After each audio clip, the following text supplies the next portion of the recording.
నాయకుడిగా ఎన్డీఏ శాసనసభ నాయకుడిగా ఎన్నుకున్నందుకు మనస్ఫూర్తిగా అందరికీ నమస్కారాలు తెలియజేస్తున్నా, అభినందనలు తెలియజేస్తున్నా, ధన్యవాదాలు. ఇప్పుడే మిత్రులు మాట్లాడారు. నేను కూడా చాలా ఎన్నికలు చూశాను.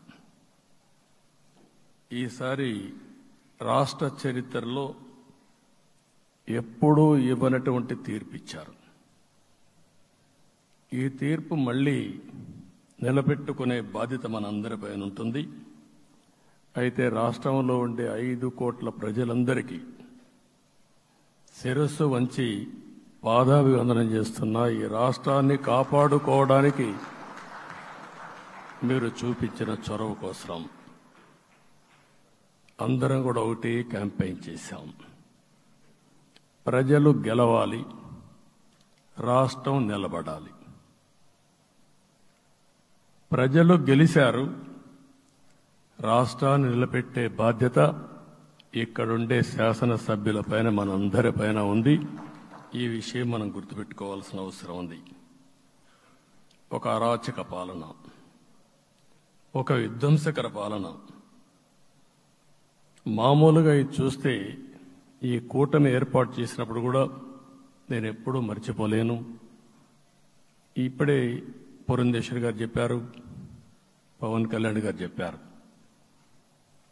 3 పార్టీలు కూడా ఒక అత్యున్నతమైన ఆశయాల కోసం పార్టీలు పెట్టినప్పటికీ ఈరోజు కలయిక కూడా మీరు చూస్తే, ఈ కలయికని చాలా ఎన్నికలు చూశాను కానీ నా చరిత్రలో ఎన్నికలైన తర్వాత కంప్లైంట్స్ ఉండేటివి. ఇక్కడ పలానోళ్ళు సరిగా పనిచేయలేదు, ఇక్కడ ఈ నాయకులు కోఆపరేట్ చేయలేదని. నేను చూసిన మొట్టమొదటి ఎన్నిక, ఈసారి ఎన్నికల్లో మాత్రం 100కి 100% 3 పార్టీల నాయకులు, కార్యకర్తలు సమిష్టిగా పనిచేశారు.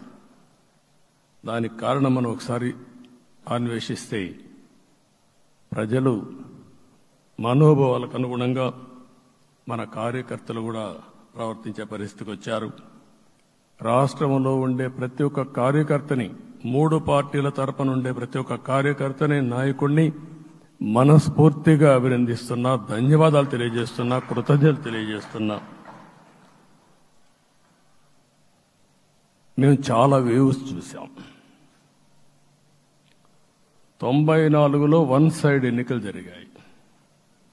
అప్పుడు కూడా ఇన్ని సీట్లు రాలా, ఇన్ని ఓట్లు రాలా. ఈరోజు మనం చూస్తే 175 సీట్లకు గాను 164 సీట్లు గెలిచాం. అంటే 11 సీట్లే ఓడిపోయాం.